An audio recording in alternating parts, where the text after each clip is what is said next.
Welcome back to the Masked Story Rate channel. I'm trying out a different mic today. I technically had a lapel mic, but I have no idea what I did with it. We're testing out this one, and we'll see if I like it. If not,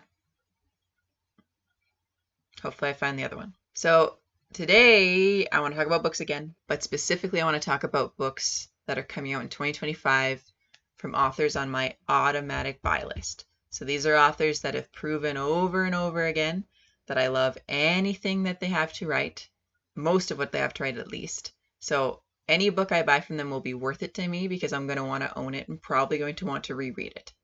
So that's my threshold for wanting to buy a book and own a book rather than just ordering it from the library. I will do a video on books coming out in 2025 that I'm looking forward to reading, and they're on my library list, but the authors haven't proven themselves enough to me yet that I want to automatically buy their books coming out. There will be slight spoilers in this video just because I'm going to read a little bit of synopses of books, and some of them are sequels. So often in synopses for like third or fourth books, they'll mention some of the events that happened in the first two. If you're worried about that, then you might have to either skip parts when I do the synopses or maybe not watch this video altogether. Otherwise, if you don't mind spoilers, or if you've read some of these books, some of these authors already, and you're all caught up, then just keep on reading. First book coming out in 2025 is a book by Heather Fawcett. She is a new auto-buy author for me, only in the Emily Wilde series, because I haven't read enough of her books to know if I'll love everything she writes, but I know that I love her Emily Wilde series a lot. I've rated the first one 5 stars, and I rated the second one 4 stars. So the bar is very high, and I really hope that the third one is also a 5-star read for me. The third book in the Emily Wilde series comes out February 11th. It's called Emily Wilde's Compendium of Lost Tales. So I'm going to read a little, like certain parts of the summary, the synopsis of the book that kind of catch my interest, and then talk more about what I'm excited about. So obviously it reminds us that Emily Wilde has spent her life studying fairies, so we know that she is well known and very capable in anything fae. She knows a lot about fae. About to embark on her most dangerous academic project, studying the inner workings of the fairy realm as its queen. So we know in the second book, spoilers here, ended with her and Wendell, her love interest, entering into his fae realm and taking it back from his stepmother, because Wendell is fae.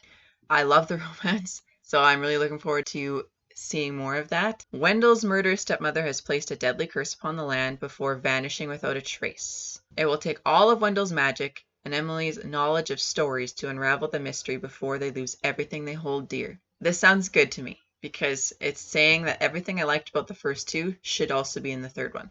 So we're going to see Emily's knowledge and Wendell's fae magic going together to solve problems. And I really like that dynamic. I really like how they're romantic interests, but also they both contribute in their own ways. They take turns saving each other. One's not more powerful than the other. So I love that dynamic. The only thing I didn't like about the first book is I found that the climax resolved too quickly. So basically I found that with the climax, there was the build up, the promise, the build up towards the climax was very well done. There was lots of tension. I was looking forward to it. But then I found the payoff wasn't as well done as it could have been. I felt like there was way more potential there. So that was my only gripe with the first one. I still rated it 5 stars because there was enough going on that I still loved it.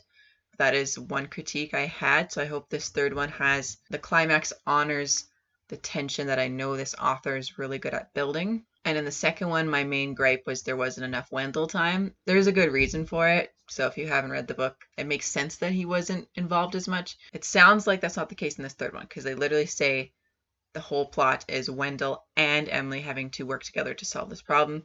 So I hope that Wendell's as involved as he was in the first book.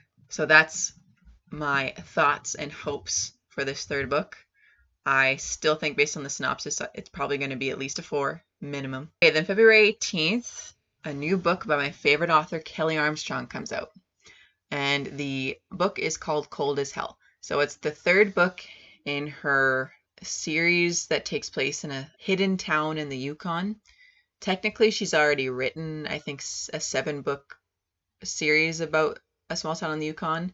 And this is a kind of a continuation. It's still the same characters, just a new town in the Yukon. So it's like a second series, but also the same series, if you know what I mean. So it's the third book in the second series with the same characters, just a different town. Same vibe though. It is a mystery. So the whole premise of every book is there's a new murder to solve. This is the third book in this series. I did rate the first one, Murder at Havens Rock, 4 stars. So that's very promising. I did only rate the second one, which is called The Boy Who Cries Bear. I did only rate that one 3 stars. So I do hope that I like this one more so that I will want to reread it. So here's the synopsis. Havens Rock, the sanctuary town hidden deep in the Yukon for those who need to disappear from the regular world. Detective Casey Duncan and her husband, Sheriff Eric Dalton, are starting a family now that they've settled into their life here. So spoilers for the first couple books. Obviously in the last book we find out that Casey is pregnant and that they want to start a family. Even though they're just starting up this small town, it's a town that has to remain hidden because it's usually lots of people trying to escape injustices in the world. So we'll see how they balance that in this book. They find out that a woman is dragged into the woods kicking and screaming. She's saved in the nick of time, but the women of the town are alarmed. So it sounds like whoever the killer or criminal is, they're targeting women. Then they find a frozen body naked in the snow. So then they find a victim that was murdered by this murderer. There's always a murder to solve. So she's got to try and solve a murder while balancing her own personal goals with her and her family. So one thing Kelley Armstrong does very well that I'm looking forward to, that she does pretty much always succeed at in every book I read of hers, is showing a very interesting dynamic between balancing those personal goals that the character has plus the demands of the external plot. So in this one in particular, her main character has to do her job of being a detective, so putting herself in harm's way while also wanting to protect herself and her child that is yet to be born. Also, one thing I really like about Kelley Armstrong is she writes female protagonists, well, any protagonist, but primarily female protagonists, and they're very self-reflective and self-actualized. Usually her female protagonists are usually in the late 20s, early 30s, which I appreciate. They're more mature. They know who they are more so than they would in the early 20s. It's so realistic how she does her female protagonists because they're self-actualized, they're self-reflective. So we get to see as they are challenged by the conflict in the plot, the external conflict coming at them, whatever the external plot is. In this case, it's a mystery. They're always challenged to have to draw and redraw their boundaries, because often as you learn more about yourself, you know more about what you need in order to be a healthier, capable human being. So I love how she writes that.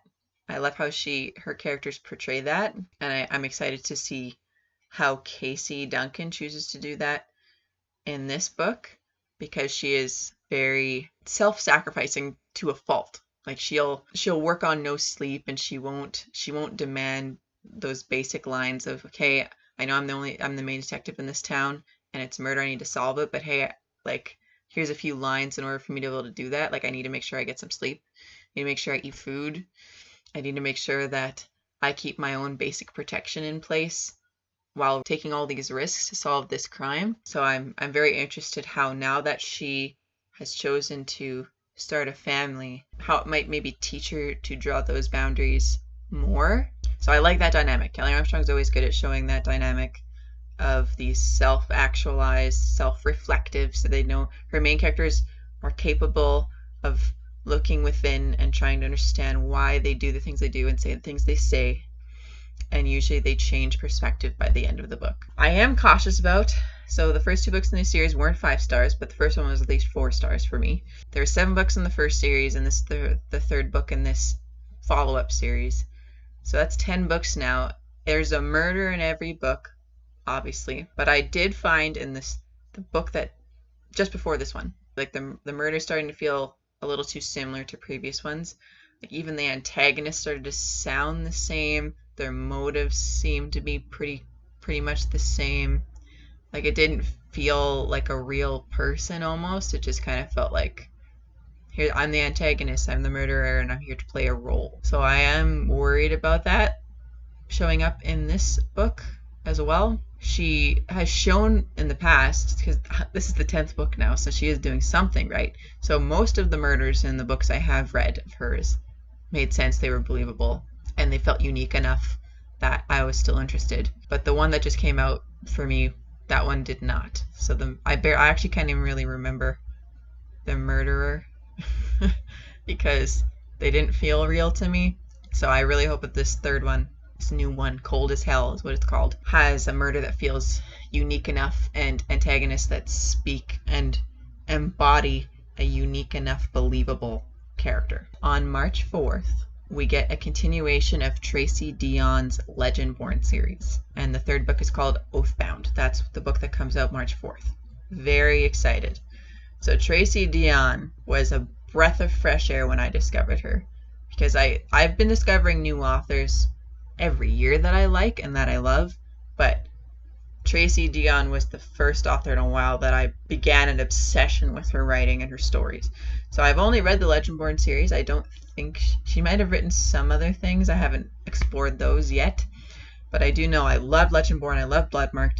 They're quite thick books. I loved every minute of it. The way she writes, I learned from her that there was things in writing and ways to write that I didn't even know that I liked until I read her work. The way she does action, pacing, plot, character dynamics, I don't have words. I have no words. I need to do one video just on Tracy Deonn where I just deep dive into every little thing that impressed me about her writing and her stories. So I'm very excited for this one. This might be the one I'm the most excited for.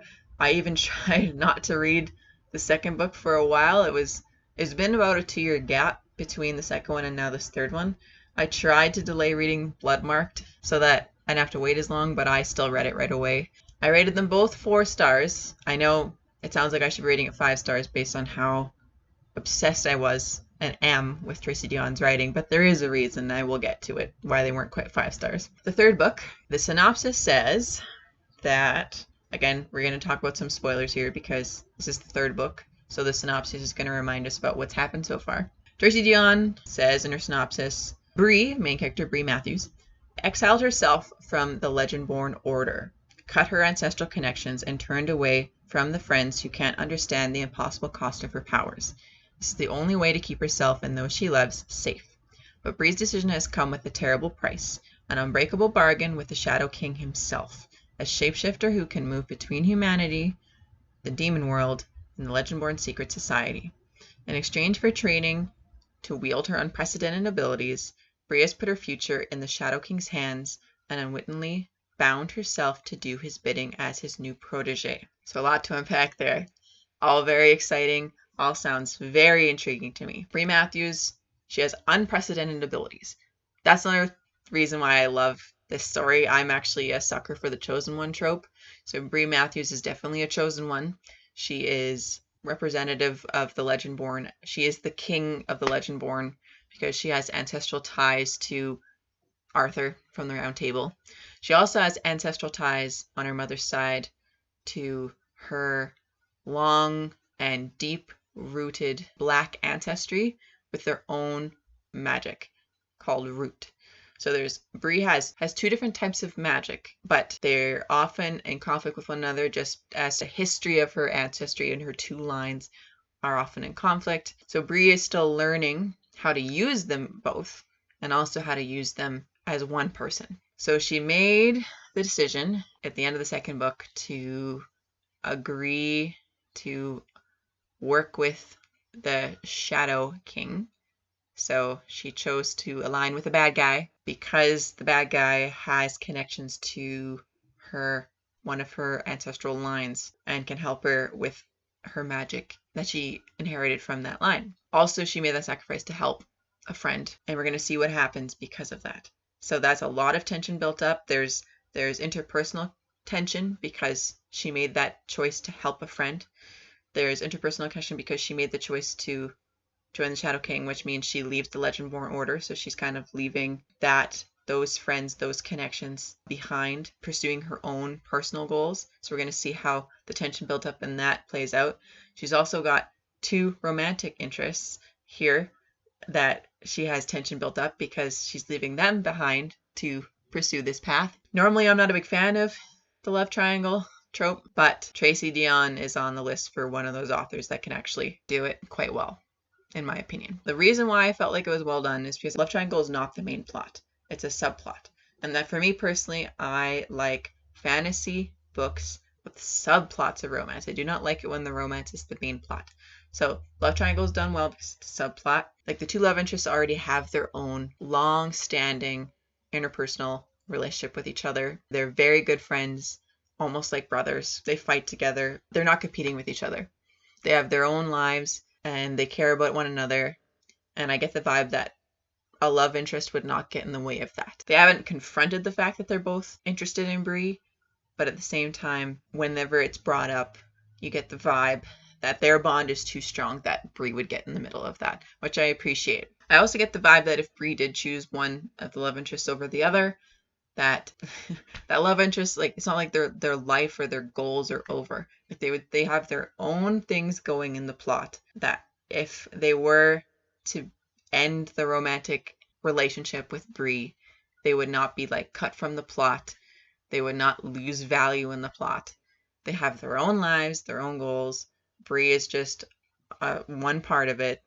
And if that romantic relationship ended, their value and meaning in the plot is not lost. So there's a reason I did not rate both of the first 2 books 5 stars, even though I love so much of what Tracy Deonn is doing in her writing. But I just couldn't give them 5 stars because I found that in both of those books, the plot was very exciting, but there were some points where the plot felt like it was developing in ways that kind of seemed too convenient. Not very often, but it would happen enough that I was like, we built up such great tension with this plot, and now I feel like we're just throwing in an easy solution so we can move on. I was just, there were so many rewarding plot points, and there were lots of moments when the tension was built up and I got a very good reward for it, but there was just enough of those moments where tension was built up and then I felt like there's this convenient solution thrown in there. So I hope in this 3rd book we don't have any of those, or at least if we do, they're very, very small and very, very minor.